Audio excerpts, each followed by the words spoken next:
Hello students, इस video में हम गुड्स सोल्ड से रिलेटेड ट्रांजैक्शन को सबसे पहले कवर करेंगे। जब हम माल को उधार पे बेच रहे हैं या इन कैश बेच रहे हैं, ठीक है। फिर हम सेल्स रिटर्न से रिलेटेड ट्रांजैक्शन करेंगे। फिर हम पेमेंट रिसीव फ्रॉम डेटर, जब आपको सिंपली दे रखा हो कि हमें इतना पैसा रिसीव हुआ है डेटर से, उस ट्रांजैक्शन को कैसे रिकॉर्ड करना है। फिर हम payment received in full settlement, जब हमें इन फुल सेटलमेंट में पैसा रिसीव हो रहा है तो उस ट्रांजैक्शन को कैसे रिकॉर्ड करना है। इन सभी ट्रांजैक्शन की जर्नल एंट्री कैसे पास करनी है वो हम इस वीडियो में सीखेंगे। तो चलो स्टार्ट करते हैं। पहली ट्रांजैक्शन करते हैं। Sold goods to Karan for cash ₹10,000। सबसे पहले इस ट्रांजैक्शन को पढ़ के हमें ये पता लगाना है कि ये कैश ट्रांजैक्शन है या क्रेडिट की ट्रांजैक्शन है। देखो, इसमें हमने क्या किया है, करण को गुड्स बेचे हैं और उससे उनके बदले में हमने क्या लिया है, कैश ले लिया। तो कौन सी ट्रांजैक्शन हुई, कैश ट्रांजैक्शन।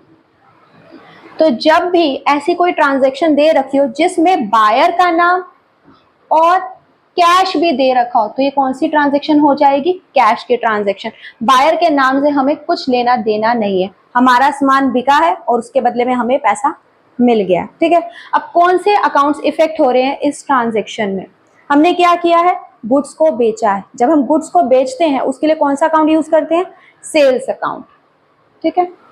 गुड्स के बदले में हमें क्या मिला है, कैश मिला, तो कौन सा दूसरा अकाउंट इफेक्ट हो रहा है, कैश अकाउंट, ठीक है। अब कौन सा अकाउंट डेबिट होगा, कौन सा अकाउंट क्रेडिट होगा वो देखते हैं। सेल्स अकाउंट किस कैटेगरी में आता है, इनकम की कैटेगरी में आता है। और इनकम का रूल क्या कहता है, जब इनकम बढ़ेगी तो अकाउंट को हम क्या करेंगे, क्रेडिट। तो सेल्स अकाउंट क्या होगा, क्रेडिट, क्लियर। कैश अकाउंट किस कैटेगरी में आता है, एसेट की कैटेगरी में आता है। और एसेट का रूल क्या कहता है, जब एसेट इंक्रीज होगी तो अकाउंट को हम क्या करेंगे, डेबिट। कैश आ रहा है तो इसका मतलब कैश इंक्रीज हो रहा है, तो कैश अकाउंट क्या होगा, डेबिट। कौन सा अकाउंट डेबिट हो रहा है, कैश अकाउंट, तो कैश अकाउंट को हम पहले लिखेंगे। कौन सा अकाउंट क्रेडिट हो रहा है, सेल्स अकाउंट, तो 2 डालेंगे, सेल्स अकाउंट लिखेंगे। और डेबिट क्रेडिट अमाउंट में हम 10,000 लिख देंगे। तो इस एंट्री से आप क्या समझे, जब भी हम गुड्स को कैश में बेचेंगे तो एंट्री क्या बनेगी, cash account debit to sales account, clear है। नेक्स्ट ट्रांजैक्शन करते हैं। Goods sold to Rajiv ₹50,000। हमने क्या किया है, गुड्स को बेचा है राजीव को। अब इस ट्रांजैक्शन में ना तो हमें क्रेडिट वर्ड दे रखा है ना ही हमें कैश वर्ड दे रखा है, तो हम ये मान लेंगे कि ये कौन सी ट्रांजैक्शन है, क्रेडिट की ट्रांजैक्शन है। जब भी आपको ट्रांजैक्शन में सिर्फ बायर का नाम दे रखा हो, कैश और क्रेडिट से रिलेटेड कोई इंफॉर्मेशन ना हो, तो ये कौन सी ट्रांजैक्शन होगी, क्रेडिट की ट्रांजैक्शन। हमने गुड्स बेचे हैं राजीव को उधार पे, क्लियर है।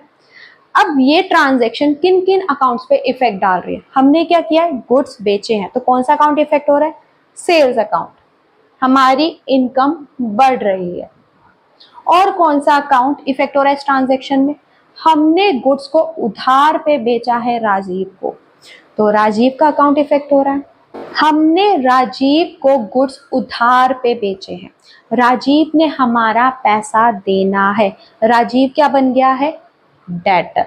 डेटर क्या हो रहे हैं, इंक्रीज हो रहे हैं, ठीक है। और डेटर किस में आते हैं, एसेट की कैटेगरी में आते हैं, क्लियर है। अब कौन सा अकाउंट डेबिट होगा, कौन सा अकाउंट क्रेडिट होगा वो देखते हैं। सेल्स बढ़ रही है, इनकम इंक्रीज हो रही है, और इनकम का रूल क्या कहता है, जब भी इनकम इंक्रीज होगी तो अकाउंट को हम क्या करेंगे, क्रेडिट। तो सेल्स अकाउंट क्या होगा, क्रेडिट, ठीक है। एसेट का रूल क्या कहता है, जब भी एसेट इंक्रीज होगी तो अकाउंट क्या होगा, डेबिट। हमारे डेटर इंक्रीज हो रहे हैं तो राजीव का अकाउंट हम क्या करेंगे, डेबिट। तो एंट्री क्या बनेगी, कौन सा अकाउंट डेबिट हो रहा है, राजीव का, तो राजीव का अकाउंट हम क्या करेंगे, डेबिट। क्योंकि राजीव एक पर्सन है तो राजीव के नाम के साथ हम अकाउंट नहीं लगाएंगे, राजीव लिखेंगे और डेबिट लिखेंगे। फिर 2 लिखेंगे, कौन सा अकाउंट क्रेडिट हो रहा है, सेल्स अकाउंट। कितनी अमाउंट आएगी डेबिट और क्रेडिट में, 50,000। डेबिट की अमाउंट में और 50,000 ही क्रेडिट के अमाउंट में। क्लियर है क्रेडिट की ट्रांजैक्शन को कैसे रिकॉर्ड करना है। जब भी हम माल को गुड्स को उधार पे बेचेंगे तो क्या होगा, जिस पार्टी को हमने उधार पे बेचा है उस डेटर का नाम क्या होगा, डेबिट टू सेल्स अकाउंट लिखेंगे। क्लियर है। नेक्स्ट ट्रांजैक्शन करते हैं।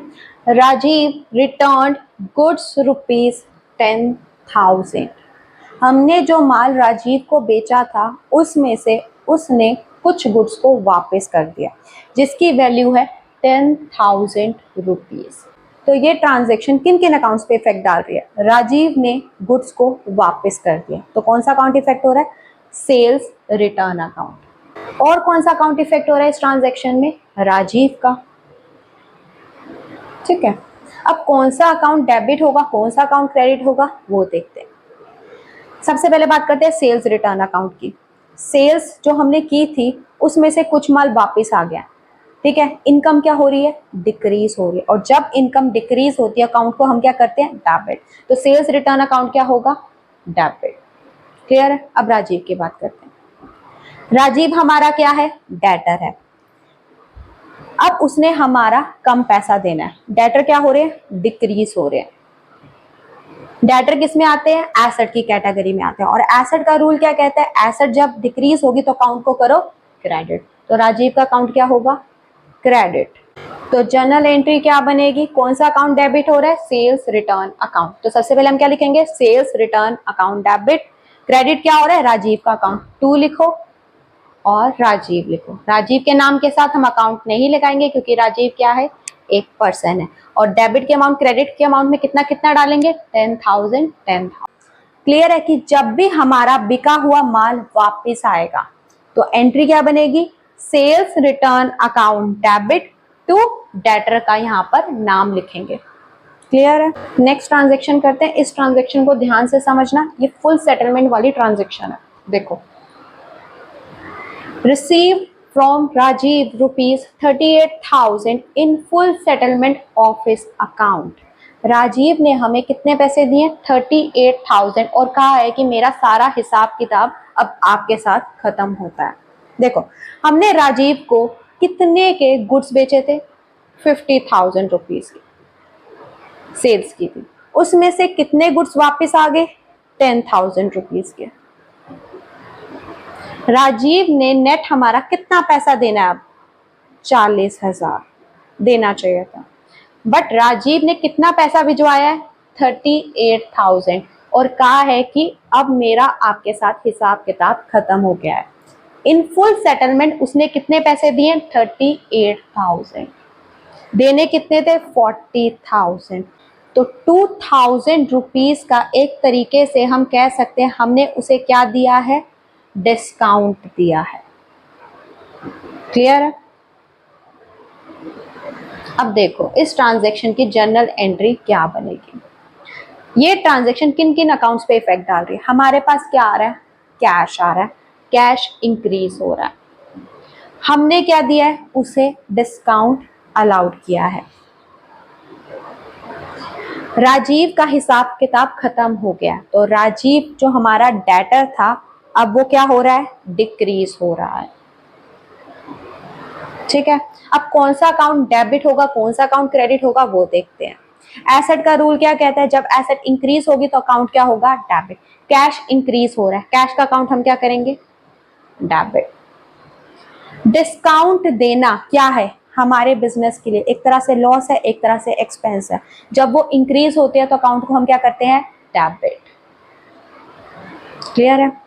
राजीव हमारा क्या है, डेटर है, एसेट की कैटेगरी में आ रहा है। एसेट जब डिक्रीज होती है अकाउंट को हम क्या करते हैं, क्रेडिट। तो राजीव का अकाउंट क्या होगा, क्रेडिट। तो जर्नल एंट्री क्या बनेगी, सबसे पहले हम क्या करेंगे, जो अकाउंट डेबिट हो रहे हैं उनको रिकॉर्ड करेंगे। कौन सा अकाउंट डेबिट हो रहा है, कैश अकाउंट और डिस्काउंट अलाउड अकाउंट। तो कैश अकाउंट लिखो, debit, discount allowed account debit क्योंकि हमने डिस्काउंट दिया है। और कोई अकाउंट डेबिट होना है, नहीं। कौन सा अकाउंट क्रेडिट होना है, राजीव का, टू राजीव। राजीव के नाम के साथ हम अकाउंट नहीं लगाएंगे, ठीक है। अब अमाउंट्स की बात करते हैं, कितना पैसा राजीव ने दिया है, कितना कैश आया है, 38,000। तो डेबिट की अमाउंट में 38,000 लिख दो कैश के सामने। कितना हमने उसको डिस्काउंट दिया है, 2,000 रुपए का, तो डिस्काउंट अलाउड के सामने डेबिट के अमाउंट में 2,000 लिख दो। और राजीव का हिसाब किताब कितने से अब खत्म हो चुका है, 40,000 से, तो क्रेडिट की अमाउंट में राजीव के सामने 40,000 लिख दो। क्लियर है। अब देखो, कोई भी ट्रांजेक्शन होती है ना, उसकी डेबिट की अमाउंट और क्रेडिट की अमाउंट हमेशा बराबर आएगी। देखो हमने क्या किया, कैश अकाउंट को डेबिट किया और डिस्काउंट अलाउड अकाउंट को डेबिट किया, इन दोनों की अमाउंट को ऐड करो, कितना आ रहा है, 40,000, और क्रेडिट की अमाउंट भी कितनी आ रही है, 40,000। क्लियर है। अब देखो नेक्स्ट ट्रांजेक्शन, अगर हमें पिछली ट्रांजेक्शन की जगह सिर्फ ये लाइन लिखी हुई आ जाए, received from Rajiv ₹38,000, full settlement वाला कोई वर्ड ना आए, तो हमने ट्रांजेक्शन को कैसे रिकॉर्ड करना है। देखो इस ट्रांजेक्शन का मतलब क्या है, हमें राजीव से पैसे मिले हैं कितने, 38,000। तो कौन कौन से अकाउंट इफेक्ट हो रहे हैं इस ट्रांजेक्शन में, कैश आया है, कैश इंक्रीज हो रहा है, पैसा कौन दे रहा है, राजीव, तो कौन सा दूसरा अकाउंट इफेक्ट हो रहा है, राजीव का। ठीक है। अब कौन सा अकाउंट डेबिट होगा, कौन सा अकाउंट क्रेडिट होगा, वो देखते हैं। कैश आ रहा है, कैश किस में आता है, एसेट की कैटेगरी में आता है, और एसेट का रूल क्या कहता है, जब एसेट इंक्रीज होगी तो अकाउंट को हम क्या करेंगे, डेबिट। ठीक है। राजीव क्या है, हमारा डेटर है, जिसने हमारा पैसा देना था, अब वो हमारा पैसा दे रहा है, तो डेटर क्या हो रहे हैं, डिक्रीज हो रहे हैं। डेटर किस में आते हैं, एसेट की कैटेगरी में आते हैं, और एसेट का रूल क्या कहता है, जब एसेट डिक्रीज होगी तो अकाउंट को क्या करेंगे, क्रेडिट। तो राजीव का अकाउंट क्या होगा, क्रेडिट। तो एंट्री क्या बनेगी, कौन सा अकाउंट डेबिट हो रहा है, कैश का, तो पहले हम क्या लिखेंगे, cash account debit to Rajiv. Clear है। डेबिट में कितना अमाउंट लिखेंगे और क्रेडिट में कितना, 38,000, 38,000, क्योंकि सिंपल ये लिखा है इस ट्रांजेक्शन में कि हमें राजीव से पैसा मिला है कितना, 38,000। क्लियर है इस ट्रांजेक्शन को कैसे रिकॉर्ड करना है। आई होप आपको ये वीडियो पसंद आई होगी। अगर आपको ये वीडियो पसंद आई है तो please like, subscribe and share जरूर करना अपने फ्रेंड्स के साथ। Thank you.